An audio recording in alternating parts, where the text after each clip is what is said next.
Welcome back to LOTG. Oh, I was already at the right spot. Life of the Germ. First of all, first things first. The most, maybe not the most, but one of the most Midwest kids you'll ever meet. Oh, I haven't pulled this trick in a while. Basically, I have a bunch of roommates in my house that are also from the Midwest, and we drink a lot of milk. So there's pretty much 3 gallons of milk in the fridge at all times. And so I just came back from grocery shopping, and I had like a smidgen left from my last week's gallon, and I was like, I did the classic where my mom would always do this, like when it was really low. She'd be like, "Oh, just have milk so you make more room in the fridge."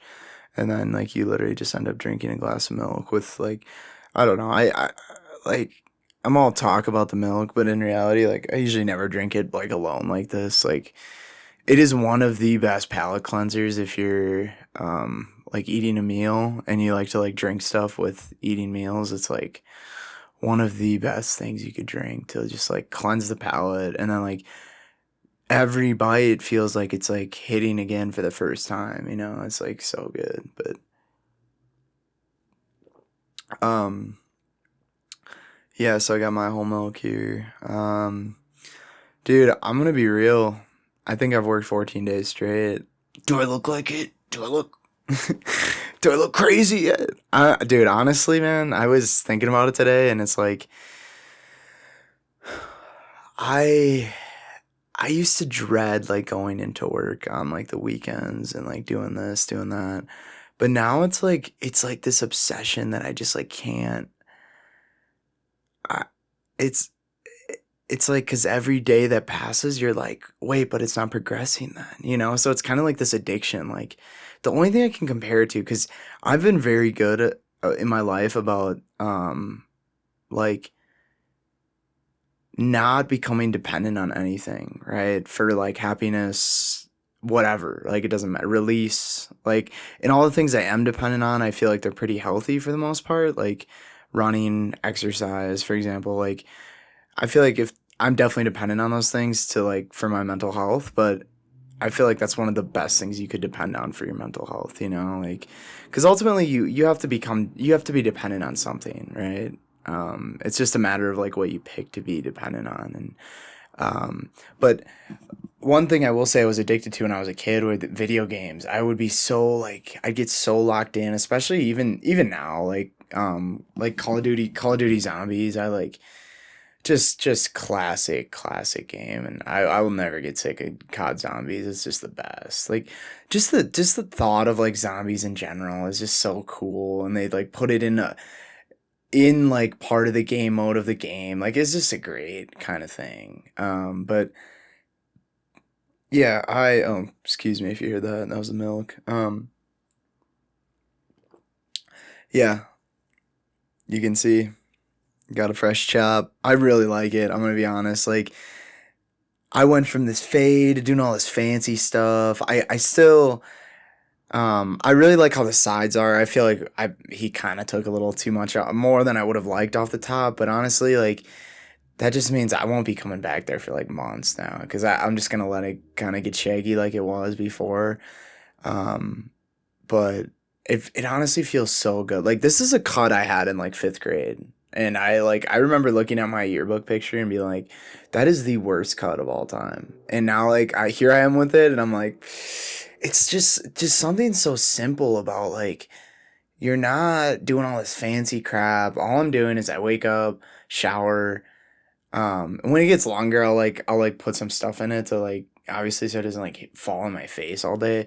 But like for this, I'm just gonna like lay it down like how it is, and it's just money. Like it's a very simple but effective look. And um, yeah, but I mean, yeah. So I've been doing all this working, but honestly, like it why I've been COD Zombies up, because I was addicted to COD Zombies, especially in the summers when school's done, and I'd hop on every day. You get this like itch that you just can't like.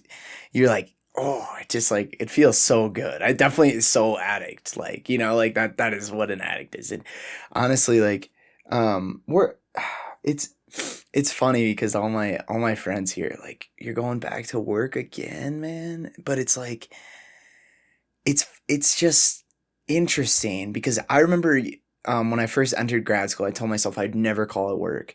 And then, like, I don't know, most of last year and then most of this year, like, it has felt like work. So I'm like, oh yeah, I'm going to work. But now when people are like, you're going back to work again, I'm like, I don't like that word. Cause it don't, in a way, some days it feels like I'm playing a video game where I can, like, do whatever I want, design whatever experiment I want, get whatever answer I want. It's just like, it's so dope. Like, once, I don't know, I'm still not quite there with, like, experimental design and, like, really fully thinking like a scientist yet. I think I still have some work to do, obviously, but, like, I can see it's like one of these things where skating's a great example of this. Like, one of, like, a craft that, like, takes so long to get good at, and for, like, the first, like, year of just grinding, it's just miserable because, like, you haven't gotten to the point yet where you can, like, do a kickflip, right? And, like, once you start to get these higher advanced tricks like kickflips, that's when the fun begins. Like, that's when you can begin to go to the skate park and do all these crazy stuff, right? And then I haven't gotten to that point skating yet, but I can imagine, like, once you get to that, you're like, oh, let me, like, put all these different tricks together. And that's when it really, like, then you finally see your return on investment, but it's not for, like, years, right? And I really think science is that way too. Like, I've been in science for 5 years, kind of like a couple few years in undergrad, pretty off and on, like I dabble like 10 hours a week, but now that I'm doing like 60 hours a week, like, consistently, man, like, I'm finally starting to see the return on investment, and I can actually get reliable data and, like, do stuff. It's just so exciting, man. Like, and I can just tell, like, give it like a year, 2 years, I'm gonna be like, I feel like I'm just gonna keep enjoying it more, is what I'm trying to say. So, and maybe I'll mark my words, maybe that'll change, but I'm excited, man. I'm really excited. And I think I've been scared to push, like, these long weeks. Like, I don't even want to know how many hours I worked this week. It was a lot, but um like, I've been hesitant to push because I think part of me is, like, scared that I'm going to realize, like, I don't want to do it, and then, like, I'm going to realize that there's this cap on it. But I think from this week I'm realizing, like, yeah, I'm burnt. Like, I'm definitely tired, but I'm still, like, tomorrow, I'm, like, coming back excited to work tomorrow. Like, I'm still, like, in it. And that's how I know it's for me, which is, it's nerve-wracking, man. When you put that much time into something, like, you really fully don't know until you're, like, in those 80-hour, whatever, 70-hour weeks, and then you're like, "Oh my god, is this actually it?" But I think I chose right, like, so yeah, that's just a lot of science, man. But it's definitely, I've had some peace in mind. I haven't I haven't gone out of my house or my lab or the gym, like, any besides those three. I've been doing those three things consistently for like a month without, like, going anywhere in public. So, like, this Friday I went to a concert with my boy, shout out Brady. It was crazy, bro. I was like, I felt like I was real. Like, when the pandemic passed and you, like, went to, like, the movie theater, like, these things that you never could do during the pandemic.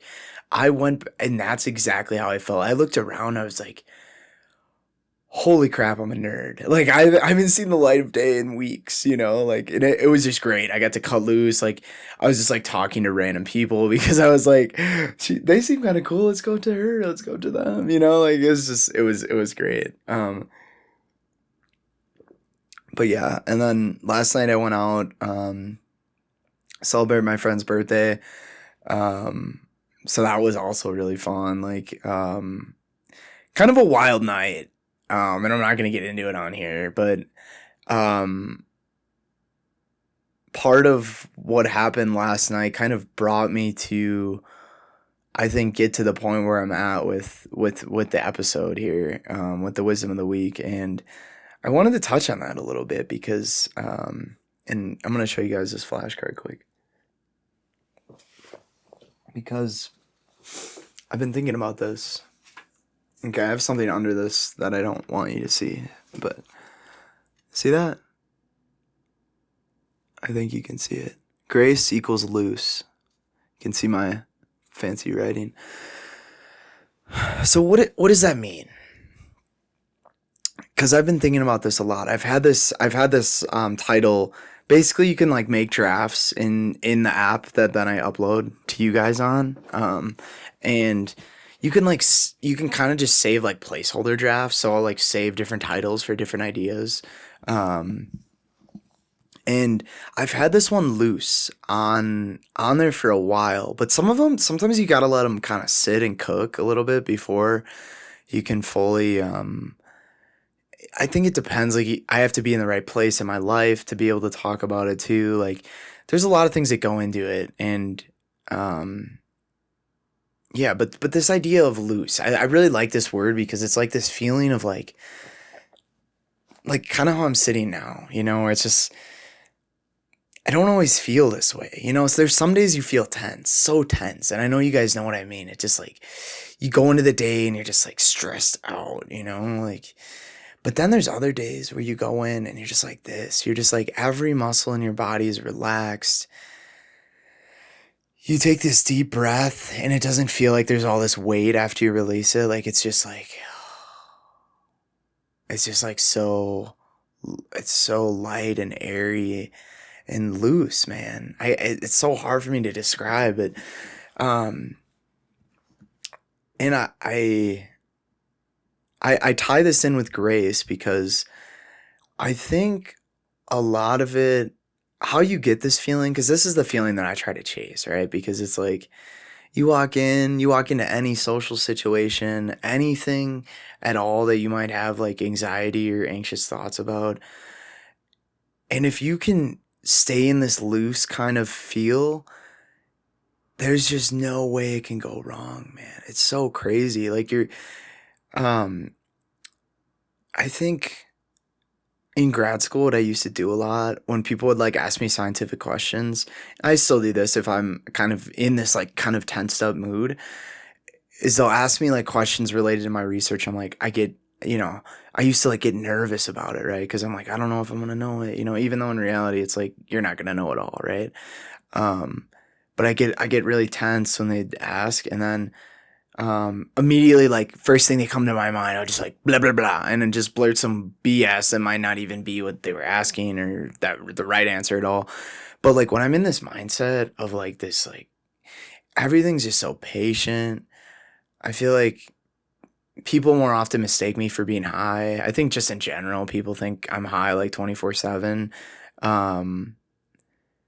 But like when I get in the state, like people definitely think I'm high. But like what happens is then that same scenario will happen when someone will ask me a question, and instead of like answering right away, I'll have this like ability within me to like not let the silence like kind of. I think in those situations, the silence, I always think in my head, I'm like, oh, then they think that I don't know it because I'm silent and I'm trying to like scramble to think of something. But when I'm in this mindset, I'm like, I'm not even thinking about the silence. All I'm thinking about is just like what their question was, and then like slowly like letting myself just formulate an answer within my head, And it's just like I always get it after runs. I feel like when people ask me and I take like what feels like 5 seconds to respond, and I'm like, and I'm like, that's a good question. And then I'm like, I would have to say that it's probably this, instead of like when you're on coffee, you're just like, bop, bop, bop, it's like, but it's not like that. Like I really like that feeling. But so I try to chase these feelings, right? These feelings that I really find like are kind of like the person that I would like to be on a daily basis, right? And maybe that's bad to chase, maybe that's not, but I do envision myself one day walking into work and then every day just sort of having this loose feeling, because I think it's just confidence ties into it too, but I also think um, just being easy on yourself, man. I've really started to realize like that's the key to just like living a really like um a life where you can appreciate what you have and like where you're going and like in the moment when you have to perform, like just understanding that like yeah, I'm probably going to make mistakes, but that's okay because I'm giving myself that leeway to allow myself to make those mistakes, right? And I just think that's so, if you can do that, it's so powerful because there's so few people on this planet that are able to, when they make a mistake, just like sit back and be like, that's okay. And this grace is kind of the bridge between loose and this other part of the episode, outcomes, right? And why I tie in outcomes is because I sort of I had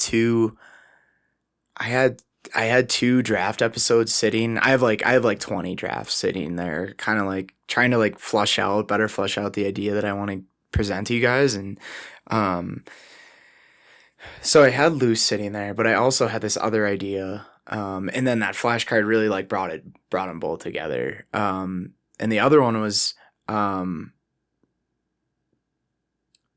the outcome experienced, or it's let me think.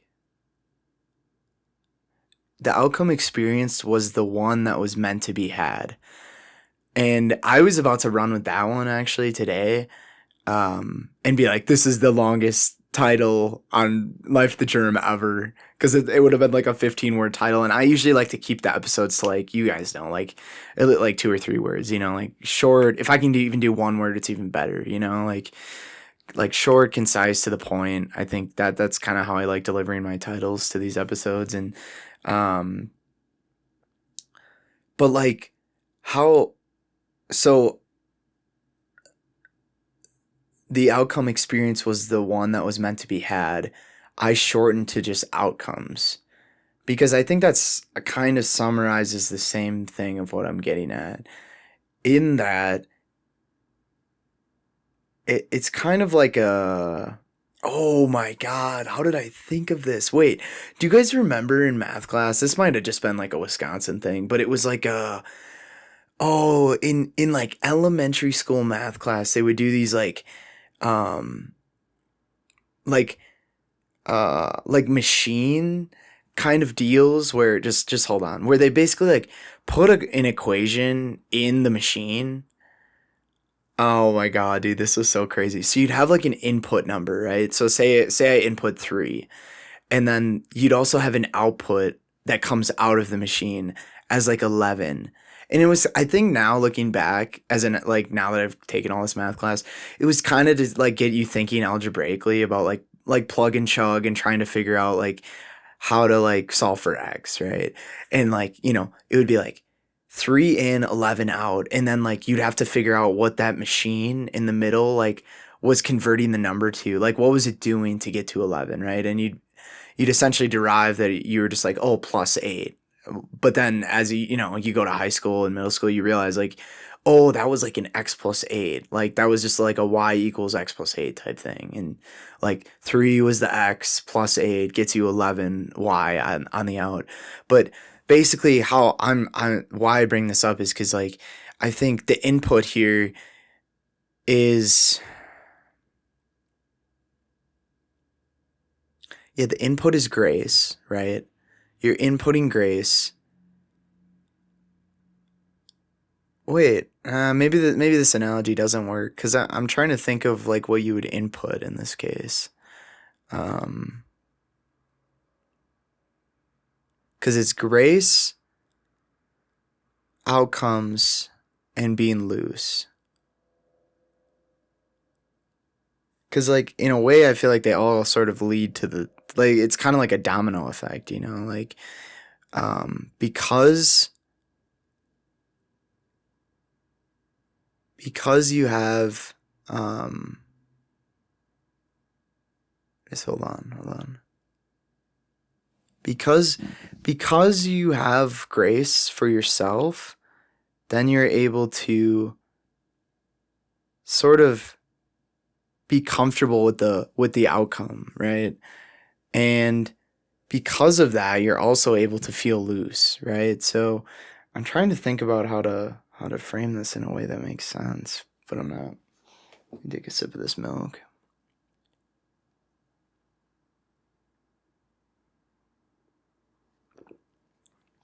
Yeah, I think grace is almost synonymous with the outcome, right? Um, because you have because you're comfortable with the outcome of anything in your life, right? Like you're able to get this sort of loose feeling as a result. This feeling where you kind of feel airy and just like everything's gonna be okay, right? I feel like I find myself there's so many days where I'm like, if this doesn't go the way I want it to, it's somehow not gonna be a good day. And I just don't think that's the case. I really think it is like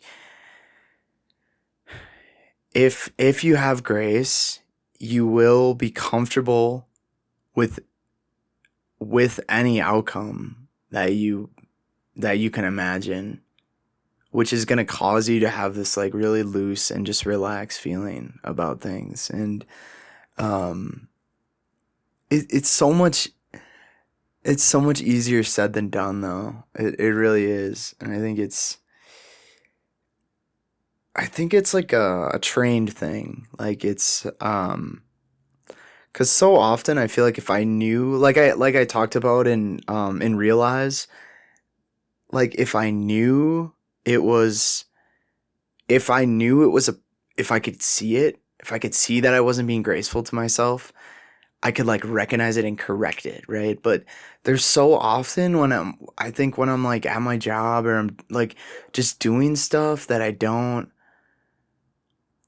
there's times when I'm not graceful to myself, right? But I don't see it because I'm so locked in doing other stuff. And then I'm like, oh, dude. But it is like, it's a compounding thing, like one time where you're like mean to yourself, it's not that big of a deal, right? You're like, oh, God, whatever. But like, I think it is this kind of like degradative thing over time where like, sort of like when the ocean erodes like a building on the coast, right? It doesn't just happen with one wave, but like over time, that building, that structure, which is your, I don't even know what you would call that. Just like your, not even confidence. It's just like believing in yourself, kind of. It like slowly erodes because you're not like giving yourself that grace and that like I hate to. I've been like obsessed with this word lately. This word bandwidth, and I know it's such like a corporate term, but I think it's funny. Like, it's like you don't give yourself the bandwidth to like make the mistakes, right? And it's just like, why can't we as people just like give ourselves the bandwidth to like why that is so weird, isn't that odd? Like why is there this expectation that like we have to we have to be in this thing where we perform and we do well, but yet even though we know we're human and we're gonna go beyond this bandwidth of into this area of like when we're making mistakes, right? We know that's gonna happen, but when we do, it's such a sin. Like you can't make a mistake, and maybe I don't know if this is everyone. I think I'm speaking for myself, so maybe I'm harder on myself than others. Like you guys can let me know in the comments, but um I think a lot of people experience this a lot of ways, and it really just does come down to like self-love and just like allowing yourself to give yourself that bandwidth to allow those mistakes to fit into this bubble that makes you you, you know, like instead of sort of turning away from these things that are ultimately in society looked at as like, you know, less than ideal, but too bad.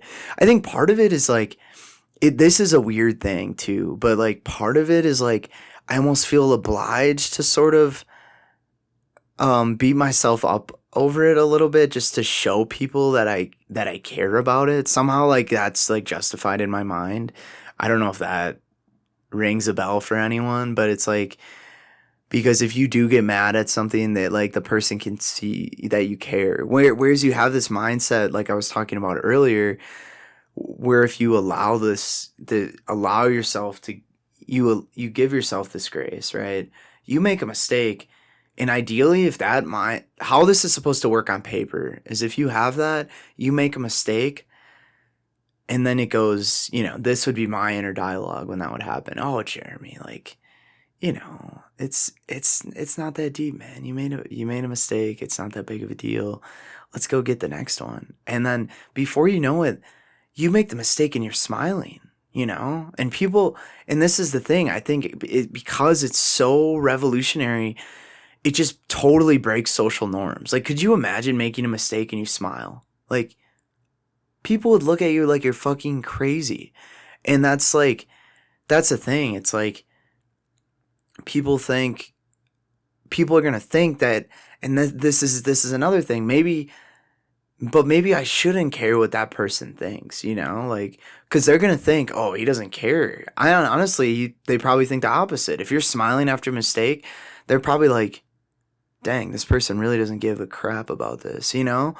But at the end of the day, like I'm just trying to get myself through that, right? It's like I remember like I feel like as a kid, and maybe it's ingrained in me then that like um, when you make mistakes back then, like I feel like adults like kind of teach you how to react, right? But that doesn't mean that's how it has to be, right? Like I remember when I'd like this is funny. When I'd spill my milk, like at the dinner table, because you're just a kid and you're like screwing around and you just knock over the glass every now and again. And this is like the perfect mistake, the perfect example. I spill my milk all over the table. It goes everywhere. Everyone's freaking out because the milk's all over the table. I immediately like start crying, right? That's like the classic kid response is to just start crying. Immediately you're beating yourself up over it because you're like, oh my God, why did I do that? I'm making this a mess for everyone. But then like I remember not always. It depends how my parents were, but sometimes they'd chirp in and be like, "You don't have to cry. Like it's fine. Like we can just go and pick it up. Like it's not that big of a deal."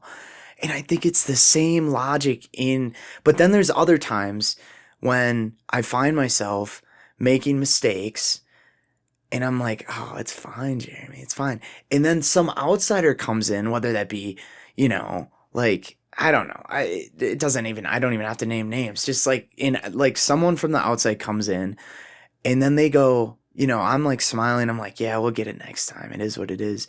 And then, you know, they come in and they're like, "No, this is serious. Like you need to care about this." You know, and it's like and I don't think that's happened to me recently, but I've had it happen in the past, and I think it's like this learned thing where then like I'm like, okay, because there's the potential of that person coming in, then I'm scared, right? That it like I don't want that response to happen, and I don't want them to think that I don't care about it, right? So, but maybe that is what it is, and if they don't understand that, then that's too bad. You can tell them, or they'll just never know, and they're gonna have to live with that, you know. But at the end of the day, um like your actions will speak for that over time, you know. So I don't know, man. I had something else that I was thinking about, but I lost it. But yeah, I think that's like that's kind of like the nutshell of it.